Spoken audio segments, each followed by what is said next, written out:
Hello students, welcome to IFS. तो students, UGC NET 2024 के लिए एप्लीकेशन फॉर्म्स आउट हो चुके हैं। वेबसाइट पर एनटीए की वेबसाइट पर जो लिंक है वो लाइव हो चुका है। आप 20 अप्रैल से 10 मई तक आपका एप्लीकेशन फॉर्म फिलअप कर सकते हैं। बात करते हैं कुछ चेंजेस की। तो आपने देखा होगा कि बहुत सारे चेंजेस यूजीसी ने एनटीए ने चेंज किए हैं। जैसे कि जो सीबीडी मोड था, कंप्यूटर बेस्ड टेस्ट हटाकर अब ओएमआर शीट पे जो पेपर पेन मोड होता है उसके हिसाब से तैयारी के हिसाब से एग्जामिनेशन कंडक्ट करवाया जाएगा। तो उसी प्रकार और भी बहुत सारे चेंजेस हैं। तो वीडियो जो चेंजेस की वीडियो है वो पोस्ट हो चुकी है चैनल पे, आप जाकर चेकआउट कीजिए। आज हम लोग उसी में से एक पहलू है कि ऑफलाइन और ऑनलाइन में से 2018 से पहले एग्जामिनेशन पहले पेपर मोड पे ही होती थी और उसके बाद में 6 साल तक एनटीए ने ऑनलाइन एग्जाम करवाई। और अब एक नया चेंजेस भी आ गया है कि थर्ड कैटेगरी जुड़ चुकी है हमारी पीएचडी से, पीएचडी जिसमें जुड़ा गया है। जैसे कि आप आईएफएस ज्योग्राफी चैनल पर जाएंगे, आईएफएस जीओ, तो आपको यहाँ पर मैंने 15 से 16 बदलाव जो भी चेंजेस हुए हैं वो मैंने आपको डिस्कस किए, तो आप इसको जाकर चेकआउट कीजिए। उसी में से चौथे नंबर पे जो बदलाव है वो था कि तीसरी कैटेगरी ऐड हो चुकी। Can you see this? Admission to PhD only, ये इंफॉर्मेशन बुलेटिन एनटीए के द्वारा ही दिया गया है। तो ऐसे स्टूडेंट्स क्या होंगे, जेआरएफ के लिए एलिजिबल नहीं होंगे, ना ही वो असिस्टेंट प्रोफेसर के लिए एलिजिबल होंगे, बट वो सिर्फ और सिर्फ पीएचडी में एडमिशन लेने के लिए एलिजिबल होंगे। ठीक है। अब इस कैटेगरी के जुड़ने के बाद में एक डिबेट स्टार्ट होगी कि क्या जो कट ऑफ्स हैं वो शूट अप कर जाएगा, बहुत ज्यादा जाने लगेगा, क्या एग्जैक्टली क्या होने वाला है। तो हमारे ifsonline.com की वेबसाइट पर आपको कट ऑफ्स, सारे सब्जेक्ट्स की कट ऑफ अवेलेबल है। जैसे कि यहाँ पर ज्योग्राफी की है तो 2018 से लेकर 2023 जो लेटेस्ट एग्जाम हुआ था दिसंबर 2023, वहां का आपको कट ऑफ अवेलेबल हो जाएगा। आपको विजिट करना है ifsonline.com, UGC net geography select करना है ज्योग्राफी कट ऑफ देखने के लिए, और फिर बाद में आपको जाना है, यहाँ पर आपको ऑप्शन ही दिख जाएगा। तो इसको मैं जूम इन करके यहीं पर दिखा दूं आपको। तो इस तरह का ये कट ऑफ है। तो जुलाई 18 में आप देखेंगे तो 64% जो जनरल कैंडिडेट्स थे उनका जेआरएफ और असिस्टेंट प्रोफेसर में चयन हो गया था, और 55% नंबर वालों का आप देखेंगे कि सिर्फ असिस्टेंट प्रोफेसर में चयन हुआ था। उसके बाद में आप देखो किस तरह से शूट अप हुआ है। Can you see this? यहां पर जो आप देख पा रहे मार्क्स देख पा रहे हो, किस तरह से जैसे ही 2019 में एग्जाम मोड जो अपना ऑनलाइन हो गया, कंप्यूटर बेस्ड हो गया, तो 55 से तुरंत 58, 60, 69 और 60% तक कट ऑफ चल जा चुकी है। आप सोचिए बहुत ही तेजी से। क्योंकि हुआ ये कि पहले तो सिर्फ 55% अगर आपको लाने थे तो आपके नंबर आ जाते थे, फिर बाद में आपको लाने लाने होंगे 69 60% ये, और धीरे धीरे जो ट्रेंड है वो वापस आप देखेंगे कि वापस डाउनग्रेड हो गया है। देखिए 2023 में 186 मार्क्स लाने वालों का असिस्टेंट प्रोफेसर में चयन हुआ था, और 2023 में इतना हार्ड पेपर आ गया दिसंबर वाला कि जो कट ऑफ सेट वो 20 नंबर डाउन चली गई। तो आप बोलेंगे कि सर इनका पेपर और ऑनलाइन मोड में क्या डिफरेंस है। देखो स्टूडेंट्स, मैं आपको बता दूं कि जो हम लोग हमेशा से जो एग्जाम देते आए हैं वो कैसे देते आए हो, जैसे कॉलेज में हो, स्कूल्स में हो, और 2018 से पहले नेट का एग्जाम हो, हमेशा हम लोगों को ओएमआर शीट दी जाती थी। हम लोग उसमें फिलअप करते थे अपने क्रेडेंशियल्स, और जो क्वेश्चन 1 2 3 4 उनके सामने इस तरह से मार्किंग करते थे। ये हमारा जो ट्रेडिशनल वे है, तो हम लोग इसमें ज्यादा कंफर्टेबल हैं। ठीक है ना। धीरे धीरे क्या हो रहा है कि सारी जो टेस्ट एग्जामिनेशन है वो ऑनलाइन मोड में होने लगे, करप्शन को रोकने के लिए, पेपर लीक्स को रोकने के लिए, और तरह तरह के और ऑब्लिगेशंस होते हैं एजेंसी के ऊपर, एनटीए के ऊपर, तो उन्होंने इसको ऑनलाइन में करवा दिया। पर तब से ही 6 साल तक जो एक मांग उठ रही थी कि वापस इसको ओएमआर में लाया जाए, तो इस बार जो 2024 में उनकी सुन ली गई है हम लोगों की, और वो ओएमआर शीट, और ये मैं कहूंगा कि अच्छी बात है। बट एक प्रॉब्लम ये है कि इससे थोड़ा कंपटीशन और बढ़ जाएगा। देखो उसी की बात करते हो कि जो कट ऑफ है ना, हमारा जो मुद्दा है कि कट ऑफ ऊपर जाएगा कि डाउन होगा। रीजन ये है कि जब ऑफलाइन पेपर मोड था 2018 तक, जो क्वेश्चंस थे ना उनकी जो डिफिकल्टी लेवल थी ना स्टूडेंट्स, डिफिकल्टी लेवल उनकी कम थी। 2018 के बाद में जो डिफिकल्टी लेवल वो इंक्रीज हो गई, बट उसके साथ साथ में कट ऑफ भी इंक्रीज हो गया, बिकॉज बच्चे भी ज्यादा कॉम्पिटिटिव हो चुके हैं, वो लोग ज्यादा तैयारी करते हैं, ज्यादा पढ़ते हैं, और आपके पास में सोर्स भी बहुत हो चुके हैं। ठीक है, धीरे धीरे वापस ट्रेंड आने लगा कि जैसे जैसे एग्जाम पेपर हार्ड आने लगा 2022-23 में, वैसे वैसे जो कट ऑफ्स हैं वो वापस नीचे की तरफ जाने लगी। और देखो संयोग देखिए कि 2018 में 55% थे और 2023 में भी सेम ही मार्किंग्स हैं। Can you see this? इतने ही, जितना 2018 में नंबर आ रहा था उतना ही हमारा 2023 में नंबर आने लगा है वापस। तो बेसिकली यहाँ पर तो पेपर इजी था, बट लोगों के पास में सोर्स नहीं थे पढ़ने के लिए ज़्यादा, तो कट ऑफ वो कम रह गए।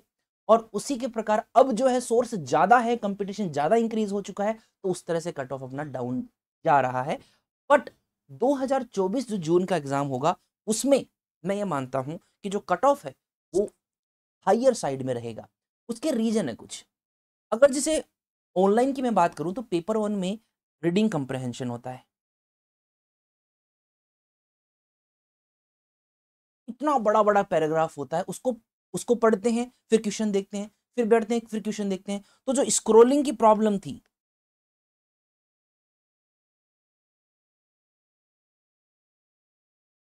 वो खत्म हो चुकी है, किसमें? Offline mode. ये प्रॉब्लम थी स्क्रोलिंग की ऑनलाइन मोड में कि बार बार हमें देखना। अब क्या करेंगे? अब सिंपल सा होगा कि यहां पर आपको पेपर मिलेगा और रीडिंग कंप्रहेंशन मिलेगा, आप आराम से इसको अंडरलाइन कर सकते हैं।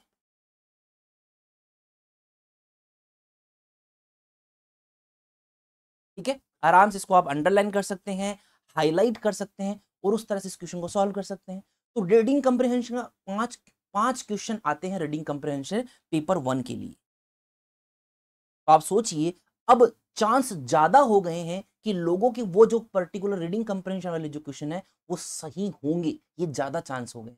तो 5 क्वेश्चन का मतलब होते हैं 10 नंबर तो ऐसे ही, अगर मैं मान के चले कि ऊपर की तरफ जाएगा, 6 नंबर तो रीडिंग कंप्रहेंशन से लोगों के आ जाएंगे। ठीक है, और वो सभी के आएंगे तो कट ऑफ भी ऊपर चली जाएगी। उसी प्रकार जो डीआई है, डाटा इंटरप्रिटेशन की जो क्वेश्चंस आते हैं जिसमें मैथमेटिकल हमें थोड़ी सी कैलकुलेशंस वगैरह करनी पड़ती हैं, तो अब क्या होगा, ऑफलाइन पेपर मोड से ये भी करने में इजी हो जाएगा। ठीक है, इजी हो जाएगा डीआई को सॉल्व करना। तो इससे भी क्या होगी, हमारे जो पहले क्वेश्चन गलत हो रहे थे स्क्रोलिंग की वजह से, बार बार देखने की वजह से हमारा ध्यान भी डिस्ट्रैक्ट होता था, अब वो नहीं होगा, तो डीए के क्वेश्चन भी अब ज्यादा सही होने वाले हैं। उसी प्रकार ऐसे मान लीजिए कि हम लोग जब जितना कंप्यूटर में 3 घंटे तक देखते थे ना, तो हमारी आंखें हैं या जो हमारा एक जो माइंड है ना एकदम सुन्न हो जाता था। पर्सनली मैंने भी एक बार एग्जाम दिया है ऑनलाइन मोड में, तो जैसे मेरे तो वैसे भी स्पेक्ट्स हैं, बट मेरे फ्रेंड्स भी कहते हैं यार थकान हो जाती है ना, वीकनेस आ जाती है, 3 घंटे तक लगातार स्क्रीन पे देख रहे हो। और ऑनेस्टली जो उनकी स्क्रीन्स होती हैं वो एलसीडी क्वालिटी की होती हैं, अच्छी क्वालिटी की भी नहीं होती हैं, ब्लू लाइट बहुत ज्यादा आती है। ठीक है ना? तो ऑफलाइन मोड में आपको इस तरह से क्या होगा, 3 घंटे तक पेपर मोड मिलेगा, तो आपका क्या कि जो माइंड है ना वो भी एक स्टेबिलिटी की जगह रहेगा। बार बार आपको क्लिक नहीं करने पड़ रहे हैं, सब नहीं करना पड़ रहा है। तो जब कंसंट्रेशन आपका ज्यादा होगा तो आपको पता है कि आपका जो प्रोडक्टिविटी है वो ज्यादा होगी और वो आपकी रिजल्ट में रिफ्लेक्ट करेगी बेसिकली। तो आप ये ध्यान रखें कि जो ऑफलाइन मोड में है वो हमारा जो चलिए ठीक है, तो इस तरह से हमारा जो है ट्रेंड चल रहा है, और ऑफलाइन का जो है वो कट ऑफ ज्यादा जाने वाला है, ये पक्का है। ठीक है, कंपटीशन ज्यादा होगा, ज्यादा नंबर आएंगे, तो आप लोग के तैयार रहिए। जून 2024 के जो भी एस्पायरेंट्स हैं, मैं तो उनको कहूंगा कि अभी से आप लग जाओ। और ये थोड़ा सा मुश्किल ये है कि हम लोग इतने दिन तक, पूरे 6-7 महीने तक ऑनलाइन तैयारी की है ना, कंप्यूटर बेस्ड टेस्ट दिए हैं, बट अब अचानक से 2 महीने पहले ऑफलाइन है, तो ये थोड़ी सी प्रॉब्लम हो सकती है। बट हम लोग हमेशा से ऑफलाइन ही देते हैं। आप लोग जैसे महाराष्ट्र सेट के एस्पायरेंट्स हों, छत्तीसगढ़ सेट के हों, एमपी सेट के, एचपी सेट, एपी सेट, सभी का जो सेट एग्जामिनेशन होता है वो अभी भी ओएमआर में होता है। ठीक है, तो आपको ज्यादा दिक्कत नहीं आएगी, प्रैक्टिस में जुड़ जाइए। बाजारों में ओएमआर शीट्स बहुत सारी अवेलेबल है, पेपर उठाइए, मॉक टेस्ट कीजिए और उनको ओएमआर में लिखने का ट्राई कीजिए। क्योंकि इंटरेस्टिंग तरीका मैं बताता हूं कि हमारे जो आईएफएस के टॉपर्स हैं, उसी प्रकार से आप लोग भी टॉपर्स बन सकते हो हमारे पेपर 1 के लाइव बैच के साथ में, जो कि IFS 30 कोड के साथ में आप स्पेशल ऑफर के साथ आपको मिल रहा है। ये हम लोगों ने जो यूजीसी नेट 2024 का जो एग्जाम है उसको ध्यान में रखते डिजाइन किया है। 22 अप्रैल से हमारा पेपर 1 का एक्सक्लूसिव लाइव बैच स्टार्ट हो चुका है। साथ ही साथ में जो HP सेट और AP सेट के एस्पायरेंट्स हैं, इनका एग्जाम 28 अप्रैल को है, 28 अप्रैल, उनके लिए 99 रुपीज में हम लोगों ने टेस्ट सीरीज लॉन्च की हुई है। उसमें आपको यूनिट वाइज मॉक टेस्ट मिलेंगे, साथ ही साथ में फुल मॉक लेंथ टेस्ट भी मिलेंगे, और ये सारे के सारे सब्जेक्ट इंक्लूडिंग जियोग्राफी भी आपको अवेलेबल है। आप वो इसको किस तरह से एक्सेस कर सकते हो कि आप जब ifsonline.com को विजिट करेंगे तो आप पेपर 1 सेलेक्ट करें या फिर जियोग्राफी सेलेक्ट करें, और उसके बाद में आपको यहाँ पर ऑनलाइन कोर्स अवेलेबल है यूजीसी नेट एस्पायरेंट्स के लिए, और यहाँ पर आपको टेस्ट सीरीज अवेलेबल है। तो जैसे आप सेट की तैयारी कर रहे हो या फिर नेट की तैयारी कर रहे हो, आपको सारे ऑप्शंस अवेलेबल हैं IFS के द्वारा। ठीक है, तो आप जरूर जाकर चेकआउट कीजिएगा। और हमारा जो एप्लीकेशन है IFAS, उसको आप डाउनलोड करना बिल्कुल भी ना भूलें, क्योंकि यहाँ आपको प्राइम क्लासेस अवेलेबल होती हैं। साथ ही साथ में एग्जाम के बारे में सारी जानकारी दी जाती है, पेपर 1 और रिलेवेंटेड जो अपने स्पेसिफिक सब्जेक्ट्स होते हैं वो, और previous year question papers, cut off analysis, कौन सी यूनिट में से कितने क्वेश्चन आए थे, तो वो जो पेपर एनालिसिस है वो भी आपको IFS के द्वारा प्रोवाइड किया जाता है। तो तुरंत जाइए और इसको एक्सप्लोर कीजिए और अपनी तैयारी को बेहतर बनाइए, और कोई भी दिक्कत हो आपको कमेंट बॉक्स में मुझे आप बता सकते हैं। और एक चीज मैं आपसे पूछना चाहूंगा कि आपके हिसाब से ऑनलाइन मोड ज्यादा बेटर था कि ऑफलाइन मोड ज्यादा बेटर होने वाला है? ओके, तो see in the comment box. Thank you so much.